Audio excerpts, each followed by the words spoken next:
श्री सच्चिदानंद सद्गुरु साईनाथ महाराज की जय।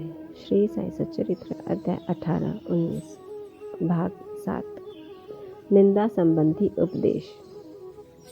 उपदेश देने के लिए किसी विशेष समय या स्थान की प्रतीक्षा न कर बाबा यथा योग्य समय पर ही स्वतंत्रता पूर्वक उपदेश दिया करते थे। एक बार एक भक्त ने बाबा की अनुपस्थिति में दूसरे लोगों के समक्ष किसी को अपशब्द कहे। गुणों की उपेक्षा कर उसने अपने भाई के दोषारोपण में इतने बुरे से कटु वाक्यों का प्रयोग किया कि सुनने वालों को भी उसके प्रति घृणा होने लगी। बहुधा देखने में आता है कि लोग व्यर्थ ही दूसरों की निंदा कर झगड़ा और बुराइयों को उत्पन्न करते हैं। संत तो परदोषों को दूसरी ही दृष्टि से देखा करते हैं। उनका कथन है, शरीर शुद्धि के लिए जल, मिट्टी, साबुन पर्याप्त है, परंतु निंदा करने वालों की युक्ति भिन्न ही होती है। वे दूसरों के दोषों को केवल अपनी जीवा से ही दूर करते हैं और इस प्रकार वे दूसरों की निंदा कर उनका उपकार ही किया करते हैं, जिसके लिए वे धन्यवाद के पात्र हैं। निंदक को उचित मार्ग पर लाने के लिए साईं बाबा की पद्धति सर्वथा ही भिन्न थी। वे तो सर्वज्ञ ही थे, इसलिए उस निंदक के कार्य को वे समझ गए। मध्याह्न काल में जब लैंडी के समीप उससे भेंट हुई, तब उन्होंने विष्ठा खाते हुए एक सूअर की ओर उंगली उठाकर उससे कहा कि देखो, वो कितने प्रेम पूर्वक विष्ठा खा रहा है। तुम जी भरकर अपने भाइयों को सदा अपशब्द कहा करते हो और यह तुम्हारा आचरण भी ठीक उसी के सदृश ही है। अनेक शुभ कर्मों के परिणाम स्वरूप ही तुम्हें मानव तन प्राप्त हुआ और इसीलिए यदि तुमने इसी प्रकार आचरण किया तो शेरडी तुम्हारी सहायता ही क्या कर सकेगी। कबीर का दोहा है, निंदक नियरे राखिए आंगन कुटी छवाए, बिनु पानी साबुन बिना निर्मल करत सुभाए। भक्त ने उपदेश ग्रहण कर लिया और वो वहां से चला गया। इस प्रकार प्रसंगानुसार ही वे उपदेश दिया करते थे। यदि उन पर ध्यान देकर नित्य उनका पालन किया जाए तो आध्यात्मिक ध्येय अधिक दूर न होगा। एक कहावत प्रचलित है कि यदि मेरा श्रीहरि होगा तो वो मुझे चारपाई पर बैठे बैठे ही भोजन पहुंचाएगा। यह कहावत भोजन और वस्त्र के विषय में सत्य प्रतीत हो सकती है, परंतु यदि कोई इस पर विश्वास कर आलस्यवश बैठा रहे तो वो आध्यात्मिक क्षेत्र में कुछ भी प्रगति न कर उल्टे पतन के घोर अंधकार में मग्न हो जाएगा। इसलिए आत्मानुभूति प्राप्ति के लिए प्रत्येक को अनवरत परिश्रम करना चाहिए और जितना प्रयत्न वो करेगा उतना ही उसके लिए लाभप्रद भी होगा।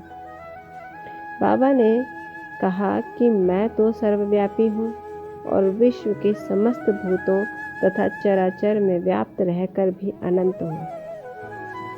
केवल उनके भ्रम निवारणार्थ ही जिनकी दृष्टि में वे 3.5 हाथ के मानव थे, स्वयं सगुण रूप धारण कर अवतीर्ण हुए। इसलिए जो भक्त अनन्य भाव से उनकी शरण आए और जिन्होंने दिन रात ही उनका ध्यान किया,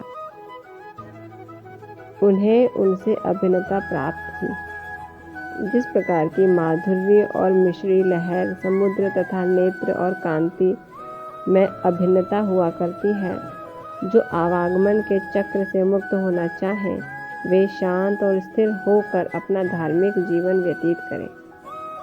दुखदायी कटु शब्दों के प्रयोग से किसी को दुखित न कर सदैव उत्तम कार्यों में संलग्न रहकर अपना कर्तव्य करते हुए अनन्य भाव से भय रहित हो उनकी शरण में जाना चाहिए।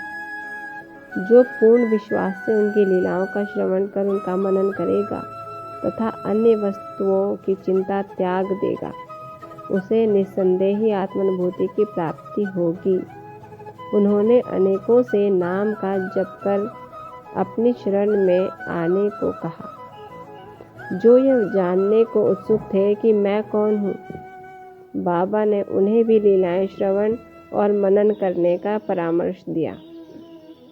किसी को भगवत लीलाओं का श्रवण, किसी को भगवत पाद पूजन, तो किसी को आध्यात्म रामायण व ज्ञानेश्वरी तथा धार्मिक ग्रंथों का पठन एवं अध्ययन करने को कहा।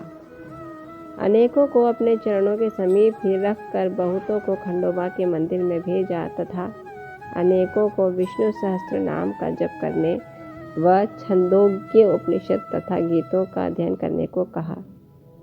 उनके उपदेशों की कोई सीमा न थी। उन्होंने किन्हीं को प्रत्यक्ष और बहुतों को स्वप्न में दृष्टांत दिए।